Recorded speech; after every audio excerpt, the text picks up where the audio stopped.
یه خبر واسهتون آوردم واقعا دهنتون باز میمونه. کمپانی رانوی همین چند روز پیش مدل جدیدش رو منتشر کرده که بهش میگه جن ورژن 4.5.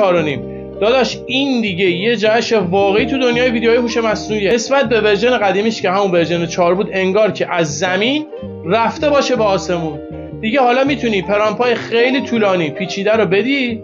این مدل عین کارگردان حرفه‌ای، واقعا همه چیزو میفهمه. مثلا حرکت دوربین، نور، صحنه، زمانبندی، اتفاقا و کلی ویژه دیگر رو میتونه دقیق اجرا کنه. شخصیت‌های این ورژن واقعا زندن.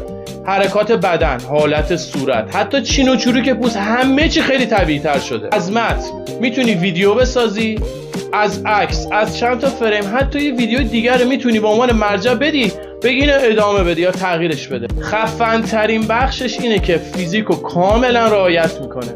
مثلا اگه توپو بندازی پایین، یا مثلا با همون وزن واقعی خودش میفته پایین، یا مثلا میغلطه. ولی جالبش اینه حتی اگه بخوای میتونی بهش بگی آقا بی خیال قوانین فیزیک شو، تخیل به خرج بده. مثلا یه توپ بزنم زمین، توپو میزنم زمین، هوا میره، اونم گوش میکنه. به نظر شما با این سرعتی که ما داریم پیش میریم، اصلا چند سال دیگه فرق ویدیوهای هوش مصنوعی با فرق ویدیوهای واقعی واقعا قابل تشخیصه؟